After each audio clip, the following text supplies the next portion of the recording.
Everybody? Again.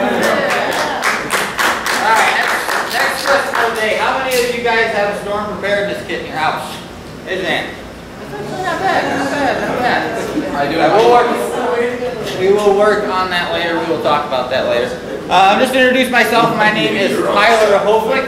I'm actually the lead guy of Blackswamp Storm Intercept Team. You guys can find us on Facebook. I'll be talking about Skywarn a little later on. I'm going to hand it off to these two gentlemen. You have Aaron Rigsby and Brandon Copic of Ohio Storm Chasers. They're going to talk a little bit about chasing, what we do, what we see when we're out there, probably what you guys shouldn't be doing, things like that.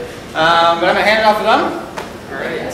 Well, I just want to say first off, I'm the operator of the Toledo Tornado Trackers fan page. He's the operator of the Ohio Storm Chasers fan page, but we kind of we're in the process of combining the two together. Yeah, but everybody knows how Facebook works. So. All right, well, let's get started on storm chasing.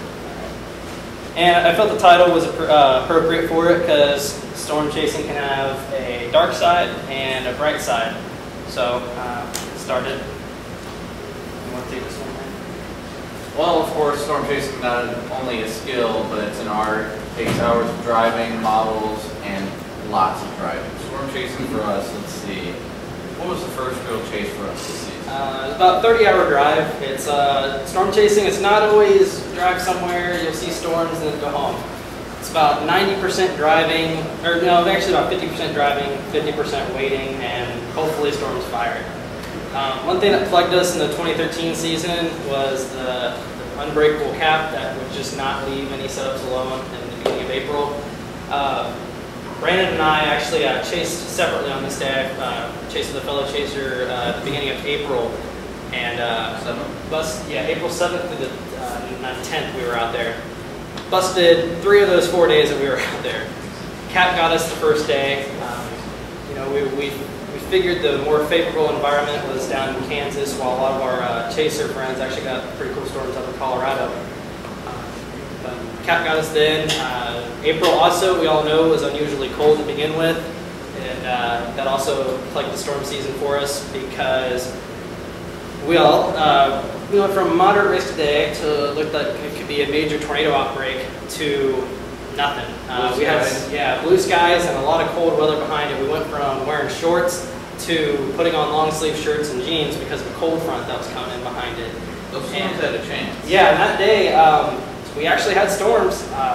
They didn't fire in time because you had to get the cap, which is basically just warm layer of air aloft, which it prevents storms from actually bubbling up. It's like a kettle. Like, if you're boiling water, that boiling water just sits there until it starts coming over. Well, that cap wouldn't allow it to come over. And those storms were undercut by a cold front, which is what provides a lot of our storms around here. We get a lot of cold fronts and warm fronts that give us those squall lines. And they actually had severe thunderstorm warnings in 30-degree weather. There was there was reports of a blizzard. Yeah, it was in a blizzard, and there was reports of hail coming down while it was snowing, which I had never seen before. That's 2013 for you. And storms as well are some of the most powerful things on this planet. Whether it's from a mothership looking supercell, which literally looks like a UFO is coming out of the sky and going to pick you up and take you to space, to HP supercells, which can give us this really cool green tint. And what that is all the hail, it's actually reflecting off of the sun and giving it that greenish color underneath, which are incredibly photogenic, and that's not very good for tornadoes, but they can be really photogenic, and it's what we really like to see. Storm chasing also provides a key role in the warning process. We're able to give ground confirmation of if there's a tornado on the ground or not, because there's only so much you can see on a radar. It's scanning, you can see the base velocity couplets there, but a lot of times those don't produce tornadoes. When we see a tornado, we immediately report it. We either call 911 to get the sirens going, or as Tyler will be talking about later, the whole Skywarn thing can report to spotter network. Knowing what's happening also can get severe thunderstorm warnings and tornado warnings out there faster. For example, we were on a supercell in Nebraska on May 26th of this year, and Brewster, Nebraska. We were on this amazing storm. We were on it right from the get-go. We saw it from just little cumulus clouds to towers to eventually a big stacked plate mesocyclone, which I'll show you a picture of in a little bit. And we had a tornado touchdown. It wasn't real strong. It lifted briefly, but we called it in, and they immediately put a tornado warning on it, and sounded the sirens in Brewster, which got pretty lucky because they didn't hit. Almost demolished their whole town, and they had one building, 17 people. Yeah, it wasn't. It was. The town probably would have been gone if that tornado would have kept on the ground. But it was an interesting day, like April 7th, like he was saying. That was just out in the plains. You get dry lines, which is just basically an area of where there's a lot of moisture to basically none. And we had the cold front merge with the dry line that day. We had storms fire right where they need to. They were a little closer to going to tornadic. And then that cold front came in, and you could tell where it was because the cloud bases were low, able to produce tornadoes. And then you just see the cloud bases jump up, and then you just feel cool air, and you're like I said, we went from wearing shorts and short sleeve shirts to sweatshirts to jeans, and we were freezing. Yeah, it was. So literally, the temperature dropped probably 50 degrees in that just short amount of time. Yeah, it went down to like 30, didn't it? Yeah. And Brewster, Nebraska Day, I was also calling a cat bust for our first day out in the plains because we were waiting around. We got there early. We were actually worried we weren't going to get there in time. Sitting there waiting. Finally, we got to see some towers going up, and just like times before when we were in the plains, they'd fall over. But I was proven wrong. Patience actually does pay off because I was ready to go back to the hotel, and we actually got an amazing supercell that day. This is just an example of the beauty in nature. This is the supercell we were just talking about in Nebraska. You can see the stacked plate mesocyclone here, which is just different layers. Moisture and height. This is the rotating updraft in the storm. You got the two inflow tails feeding in there, which is a really good sign for tornadoes. And you got the beautiful sandhills of Nebraska in the foreground. This was something we'll probably never see again. It was probably a once in a lifetime thing seen. Only one to see it. We actually recorded this storm in Border, Texas in April 11th. Yeah, April 2012. Yeah. And this thing, if there was a road there, you could probably drive into the rotating updraft of the storm. And it was literally like, at one point, it was probably scraping the top of these buildings. Well, you can see the down here. Well, you probably can't because of how far away, but down here there's fog. The supercell dropped 4 feet of hail. That's feet, not inches. Yeah, feet. 4 feet of hail around golf ball size for the most part because it did not move for what, 2 hours? 2 hours, yeah. So all this white stuff down here, that's not snow, that's hail. And it caused, because of the cold air on the ground and the warmer air up here, it mixed up and it caused fog with the close temperatures down here. So the fog is getting sucked up into the storm. Which is also what we think kept it from producing a tornado because it was sucking up that really cold air. Which, cold air isn't good for storms. That's something we don't want to see. And we actually have a clip of that where the fog at one point was so thick we couldn't even see. This is a tornado too. You see a little bit of debris down there, but that's actually just trees getting hit, which isn't no big deal. It's Timothy, Kansas, April 14, 2012. Big outbreak. And that, of course, is our brightest tornado that we have in our 3 or 4 years of chasing. That was Bennington, Kansas, of May 28th this year. 5% day, where it was one of them days where you weren't expecting much to happen. And boom. Yeah, we certainly weren't expecting to get a wedge. We were actually sitting in Salina, Kansas, waiting on initiation. There were storms that fired up to our north, fired up to our south, but none where we were, which was really frustrating. But as we were sitting there in this gas station, this doesn't happen very often either, because typically you pick a target area and you have to drive to keep up with the storm. You're not there when the storm initiates. This storm, we went from sitting in a Q field to watching a tower blow up right in front of us. It was actually sucking the dirt off the ground into the updraft. And there was even mamatis on what looked like a garden shower on radar. And this thing just blew up so quickly. By the time we had fueled up and gotten to where we needed to go, it was already severe worn. It was already dropping golf ball size hail. And as we pulled up on it, we stopped. And sure enough, there was a cone tornado that dropped down. And ended up producing that. And believe it or not, that tornado did not move for over an hour. It stayed right there in that same spot, moved a little bit to the right, and actually at one point backtracked. It went across across, what was it, Highway 120, or was it 18, wasn't it? It was Highway 18. It went across near the town of Bennington, and then it backed across that highway and came back right to this position. The highway, I believe, is just right off over here.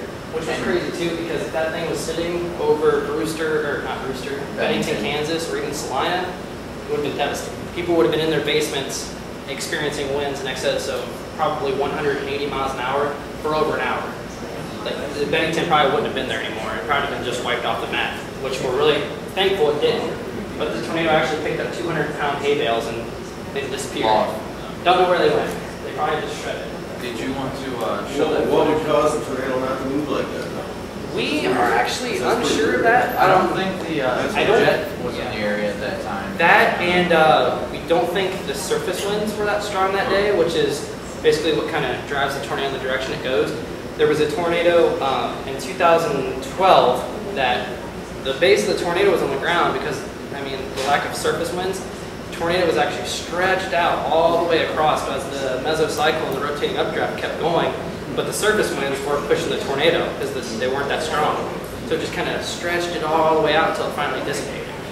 And like I said, this whole day, it boggles my mind that this happened on such a low-end day, remained stationary, and it kept going rain out because of the lack of shear that day. Which, my only guess, the reason that it produced such a violent tornado is maybe it latched onto some kind of an outflow boundary from storms the night before, because often can make storms get that extra oomph. But as far as the legit explanation, I do not completely know the answer as to why that tornado did not move.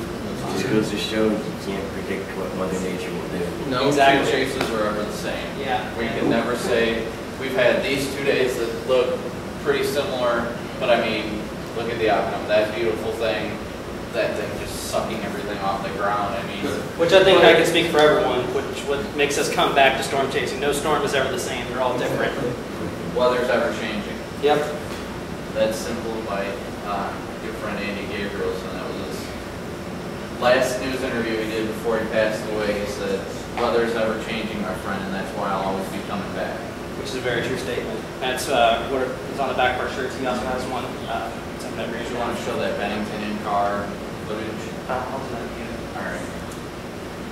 So then comes to how to plan for a storm chase. What do you look for? How do you get started?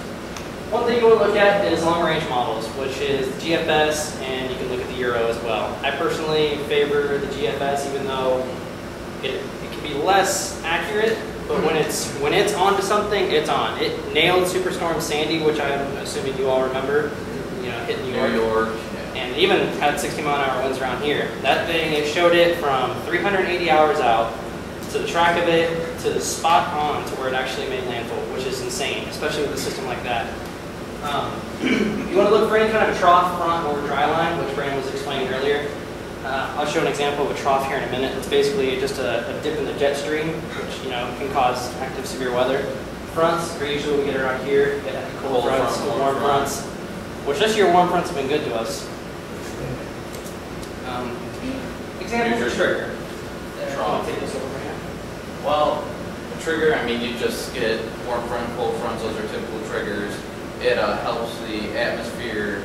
You get to a point where there's too much warm air aloft that, which is not warm air aloft, but the energy in the atmosphere is measured in showing K, convective available potential energy. And typically you'll have a little layer of warm air separating two pockets of cold air. When the atmosphere punches, if it gets through that, that's when you get these violent storms.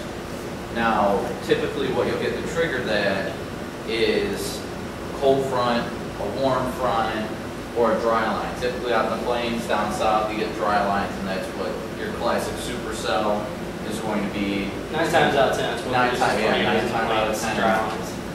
And that's just, those are your typical triggers that you'll get out there. Typically out here we'll get, it's mostly cold fronts. We don't really have warm fronts that really do it to severe weather extent too commonly often. It's like Iowa, that's where it'll be tornadic. If we get warm front storms out here, they're typically pulsars because of like a shear. But your cold front, which is what we see out here most common, they're typically producing what we see as these huge lines of squall line, and typically you're damaging winds, occasional large hail. And that trough too is an example of a positive trough. Those are produce tornadoes. Typically we like to see negative troughs to produce the bigger severe weather events. But yeah, but like I said, the whole week we were out there, that's actually the trough that we had on the first day we went out there. I think dipping down. So is negative trough is just what, reversed or it's upside down? It'll like snap like this.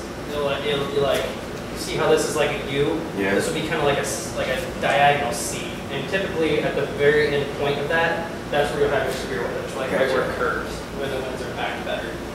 And going back to the Cape thing, the convective umbilical potential energy, 3,000 Cape right there, which that doesn't mean you'll have storms. It's a good sign, but that's, Cape only goes so far. If you get storms in that kind of environment with 3,000 Cape, anything that develops will be explosive, which was what happened on the El Reno day. The Cape was what, 4,500 I think? Yeah, around 5,000 I think. Yeah, it was almost 5,000 Cape, which you just know anything that happens that day is going to be big.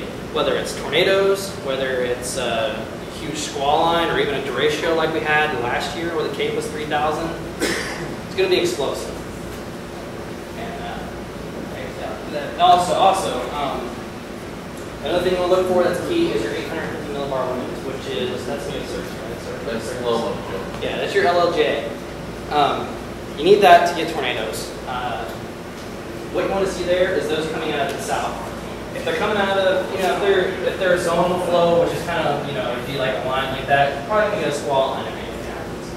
If you have your 850 millibar winds coming up from the south, it's a good sign for tornadoes. In the plains, you'll want southeasterly, because that's where you're going to get your energy from the Gulf of Mexico. Yeah. Up here, south-southwest. Yeah, and when you get the 500 millibar crossing that, that's turning the winds at the different levels of height. Then once you get that strong updraft, it pushes those winds up. Yep. Gets ready for a tornado. Step 2, narrow down target area. This is the fun part.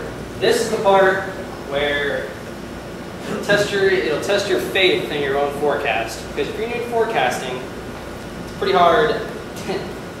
You go by the SBC. You don't want to be an SBC chaser, but you have those days where you're just like, I don't see what they're talking about. You target an area. Yeah, it's just a guidance. There's some days where you're like, I don't know what they're seeing, and you pick a completely different target area that's out of that, say, 10% hatched tornado area, and it makes you it can really burn you too, because you misunderstand your judgment, and well, they're the professionals, they've got to know what's going on, which, like any of us, which we're obviously not professionals, weather's ever changing, it's going to do what it wants. I've seen moderate risk days, completely nothing. April 8th. Almost went high risk, almost. The PDS tornado watch went out, which is a particularly dangerous situation. And Yes, bust. yeah, nothing happened. Not a single report came in. Rain showers, that was about it. Yeah, just all day rain. That's what typically is an issue, because most people see tornado warnings and stuff like that. And most people are desensitized to it because of the fact that, okay, there was a tornado warning, but nothing happens. Because quite commonly nothing does happen. But then there's that one time that something does that everyone's like, it's not going to. Yeah. And that's when people get hurt. And what the Weather Service is trying to do, they're trying to get a more accurate warning, especially when it comes to squall lines. Lately, squall lines, in general, if they produce tornadoes, it's the weak tornado. So now, instead of issuing tornado warnings on something that may or may not have a tornado, they're just covering themselves with it. They just put that in a severe thunderstorm warning text that this may produce a weak tornado. A tornado that really wouldn't do much damage, but it's still technically a tornado.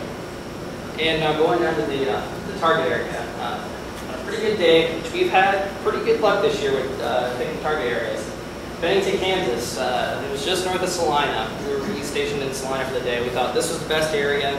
You get a storm within that 20-mile radius, you're usually doing pretty good. The storms blew up right over us. They ended up drifting a little bit north. I think we maybe used a quarter tank of gas that day. Yeah, we didn't use any gas. It's always a good feeling getting storms in your target area, let alone a tornado. That's just awesome. That'll really boost your confidence. But then you have other days where you're looking at the main things. On marginal days, you really have to look at the nitty-gritty. So if there's a slight risk out, and you see no tornado potential, dig deeper.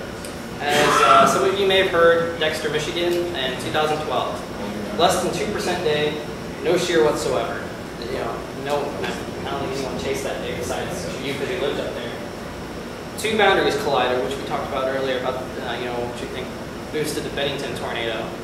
Those boundaries collided up in near Dexter, Michigan, below the storm, and somehow caused it to rotate. It caused DHI values to spike, which It is was just the another validity of the rotational Yeah. values, because it was the, had an outflow boundary, I believe. This is not It was sliding out. Well, I know, but I'm trying to think. I believe it was an outflow boundary from the north that came down.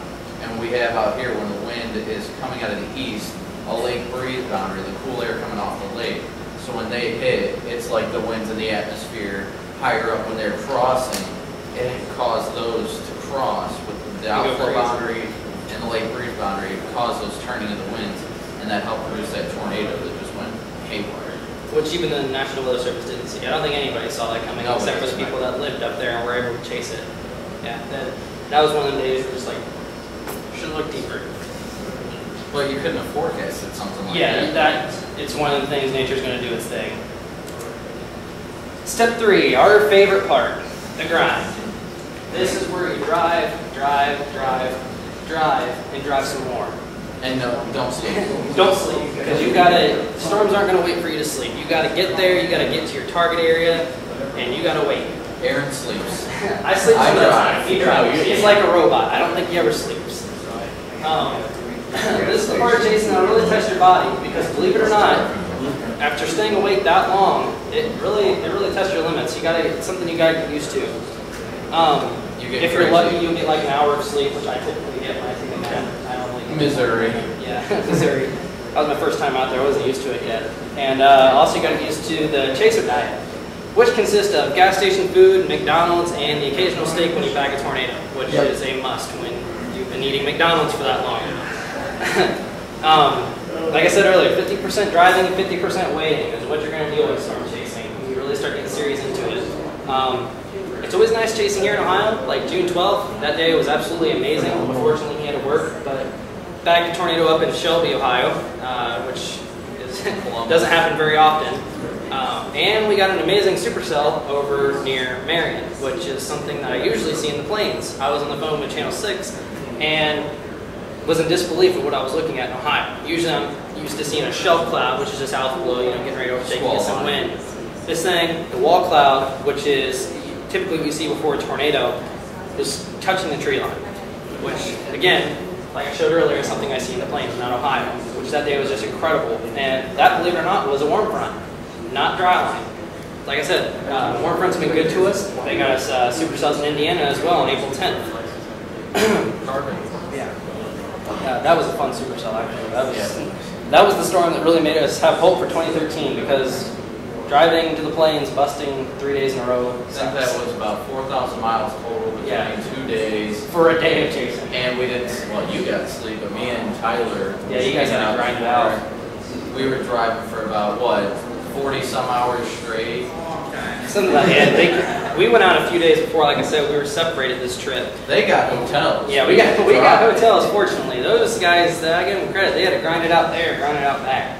And chase the next day, which I ended up hopping in their vehicle. Yeah, and they got one photo that the people I were with didn't see it, and I really wanted to see it. I drove all this way. I want a storm, dang it. If I bust, I'm in Indiana. I'm not too far from home, which it ended up paying off, because we were really close to seeing a tornado.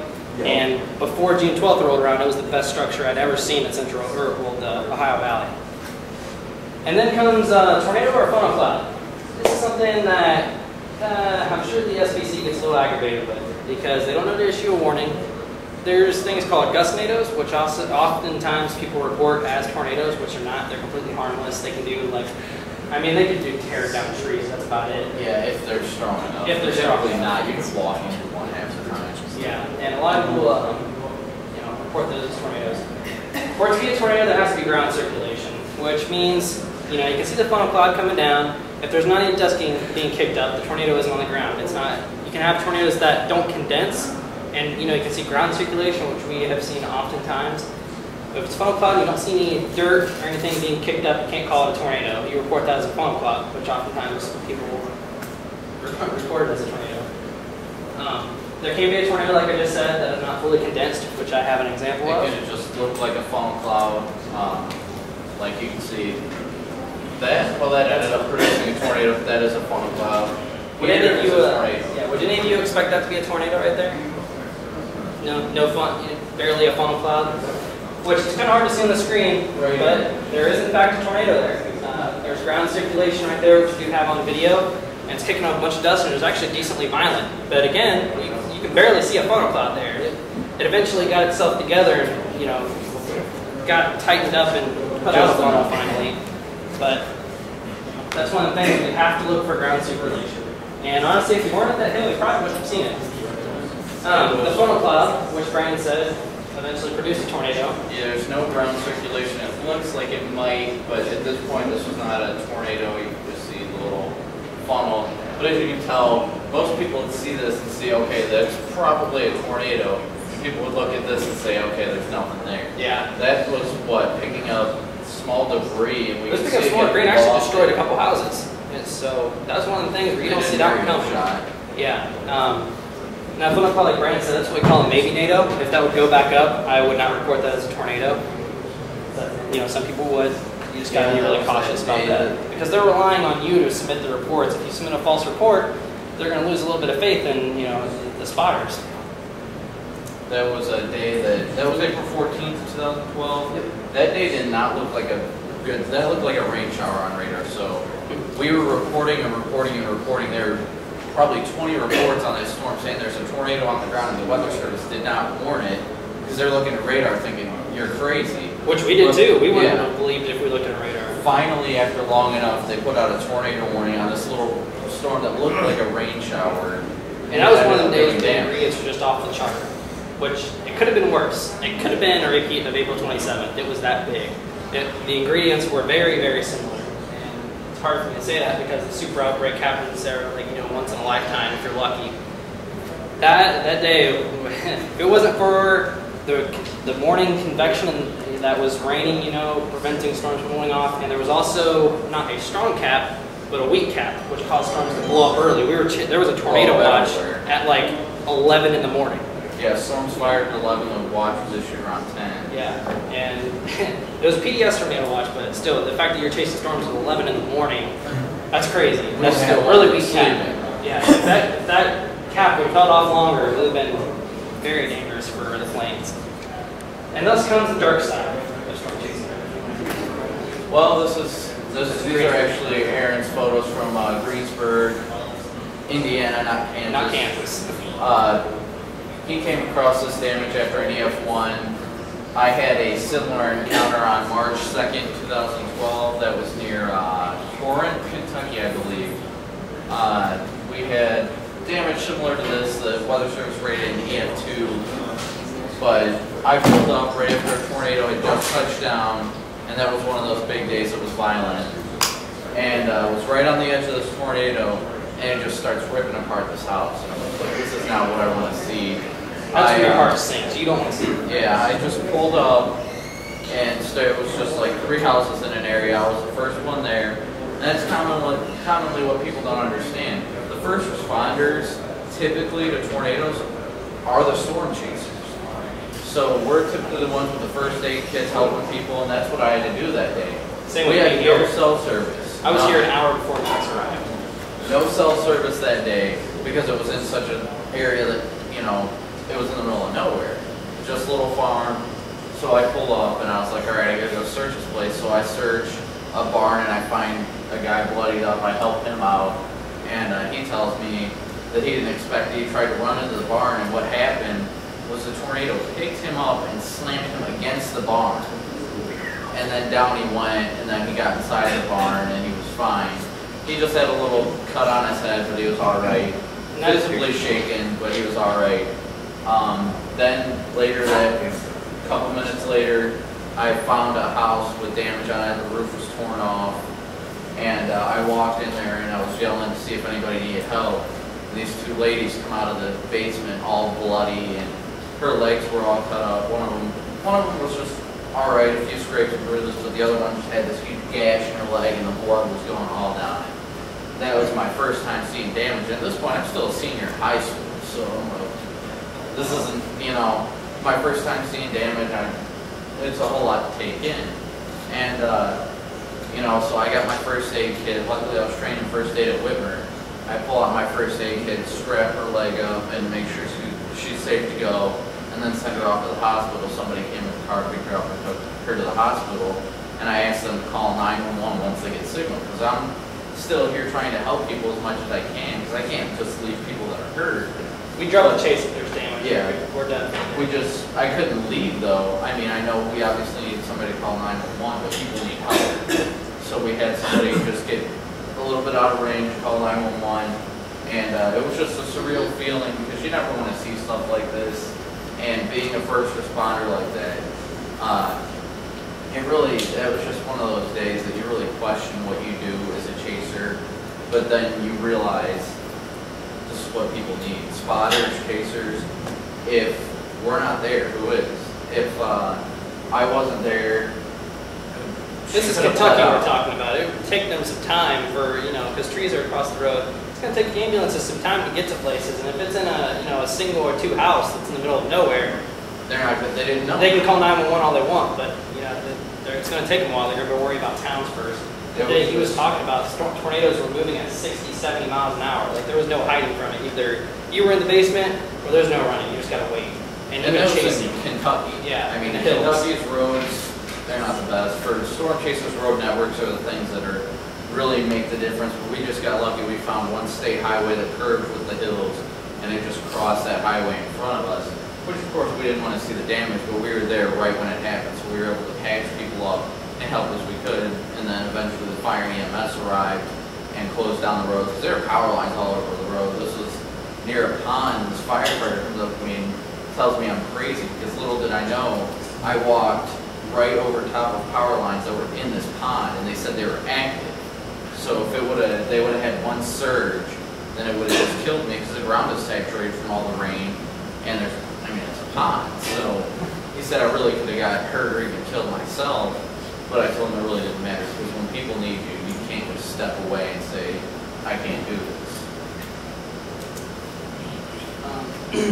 This is also just another following up on the dark side of nature, which is, again, we don't want to see. As most of you may know, we lost 3 of the best storm chasers this year: Tim, Paul, and Carl Young. We were actually, it still hasn't hit me yet that we were talking to them just 4 days before it happened. We had met them in Concordia, Kansas. Hands down the nicest guys you could ever meet. We actually unintentionally interrupted their meal at McDonald's because you're so excited. These are like your idols you're talking to. So nice. They didn't give a care in the world if we interrupted their meal. Yeah, even though Tim was like, all right, I'm done. You guys want the rest of my burger? Yeah. Tim's the kind of guy that you wouldn't have a problem with, because he was like, all right, I'm wrapping up here. I'm going to go outside. And we're like, okay, we kind of feel like we're bothering him. But he was just the kind of guy that's like, hey, you guys want to come see our lightning truck? And of course, we're like, yeah, because Tim is just a genius. Yeah.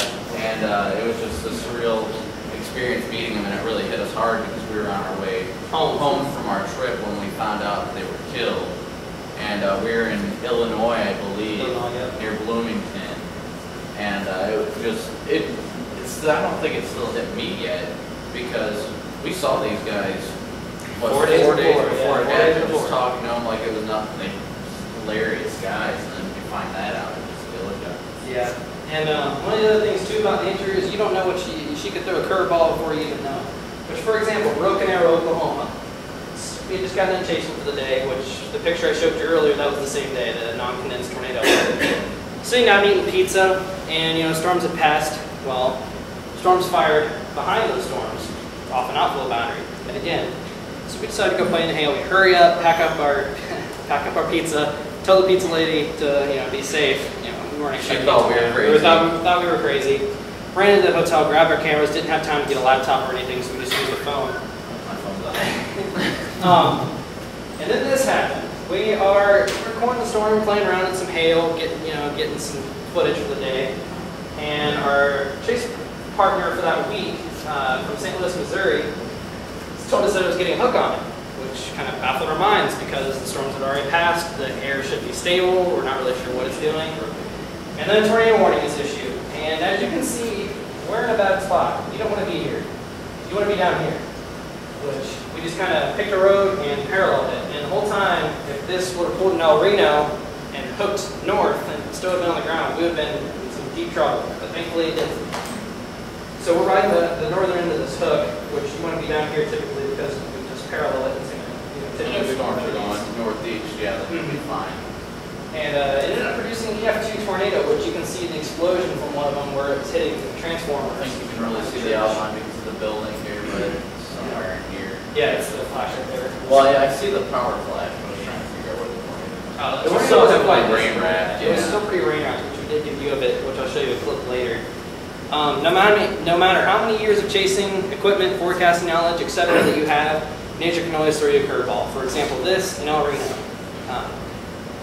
This was what you call an accidental tornado. Yeah. We were just having pizza. We were like, all right, let's have something to eat, go to the hotel, relax, and just wanted to go relax for the evening while we could. And then out of nowhere, this storm blows up, and we're like, oh, I guess we're gonna go chase again. And it did not have much warning on it. That tornado was on the ground before that tornado warning was issued, because there's footage of it during the day, and it was issued when that sun was down. So you know, it's one of those examples. It's a prime example because we had a guy in a squad car trying to give us an escort. He turns on his lights and he's trying to show us where to go. And Aaron's just like, what is this guy doing? And then finally I'm just like, screw it. And I speed by this cop. And I'm like, oh, I'm in trouble now. He turns off his lights and just goes away. Yeah. And we're trying to keep visual on it because I'm on with 911. Which they got the sirens going out. Yeah, they got the sirens going, and that's when the tornado warning got issued because we called in that report. Nobody knew. We see these power flashes. We see all these. All the chasers are scrambling to their cars because most people went home. They're all scrambling there, you know, getting out to the tornado. Next comes our future plans for the team. Major modifications to the vehicle are going to be coming soon. Those modifications include exterior light bar, which I will show you an example of, which I wish we had one, was Broken Arrow, Oklahoma. I wish we had something better to flag down the people that were just driving right into this tornado. If you're honking your horn, you got a little blinky light on top. If you think people are going to pay attention, they're going to be like, oh, who are these guys honking? If you got an amber light bar, you're honking the horn, yelling out the window, the light bar is going to be a little more noticeable, and they're going to look over at you and get their attention better, which is what we want. Also, for when you're driving with blinding rain, it's always good so you don't get rear-ended. Rear-ended hit, or get stuff like hurricanes. We're going to go after one this year at some point if it ever decides to get on. Yeah, if we decide to get hurricanes. Actually, it's been kind of a lull, like the severe weather season. Because Sandy hit late fall. It was cold. That was a cold hurricane. Oh yeah. Which brings up the Davis Weather Station. Obviously, anemometer, wind speeds is kind of self-explanatory. That's a must. Definitely for reporting in that aspect too. It's obviously not just for looks, even though it's obvious it'll show it's our vehicle, but it'll help us understand more because one of those weather stations will give us wind speed and direction, temperature, pressure, rainfall amounts. Yeah, it'll tell us stuff like that, which that can make a difference because if we're sitting at a point in the target area right near a dry line and it's like a 70 dew point, we can think we're in a good area. But if we look at the weather station and it says we're in a dew point that's like 30, then we know we're behind the game. Behind the dry line. Behind the dry line, and storms are going to initiate to our east. Yep. And another thing too, lift kit for better performance on mud roads, which any of you been into the plains, those will plague you. Well, those we ended up in a farmer's field. We get the timber for that one. Yeah, we were helping Reed out of there, get the Dominator out, which actually ended up in a ravine, almost flipping. And meanwhile, there's like 4 vehicles in the mud. There was a curve randomly in there. We ended up in a farmer's field. Thankfully, we got out, and the guy wasn't mad. And we ended up getting the Dominator out too. Yeah, that was just a fun day. It was a horrible night. Yes, it was. Same thing happened to us on the big outbreak. We got stuck in the mud as well, which, the lift kit and mud tires will be better for that. Interior lights, those are mainly, I'm not afraid of it, just for show, but I like lights. He likes the shiny things. Shiny things. We'll get a winch for pulling cars out of the water during hurricanes. Some people don't listen to the high water signs and drive right into it. So, and blizzards. I didn't know that there was water and blizzard there.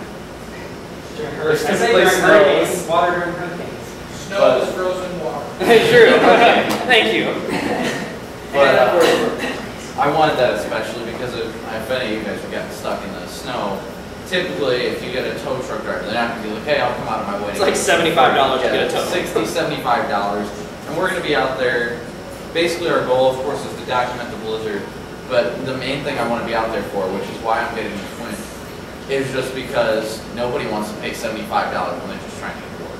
Yeah. I want to be out there to help, and that's also another indicator, helpful thing with the light bar, because in a blizzard, how are you going to be seen? Yeah, you can easily get rear-ended, right? Yeah. So the winch is just something, just hook up to a back axle, pull a car out, and they can get on their way. Yep. It's that simple. Instead of saying $75 and I'll pull you out. Yeah. Some people just We're not about that. can't afford that. So just trying to help as much as we can, because that's what we're here to do. And then of course we'll go back to promote the team. That's that's future. We're gonna get the main stuff done first.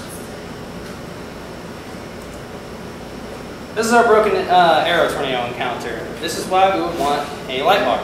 You can hear it screaming like little girls telling people to get underground. I don't know if there is any language in There's this. not. I blocked it out. I clicked it out. Okay. There is language, Plenty of but I clicked language it out. everywhere else, but Yeah. Well, you got a tornado hitting Tulsa, Oklahoma. Your adrenaline's going to be pumping. You're not knowing if people are dying or what it's hitting. And you'll note the large explosions in the video that you don't want to see.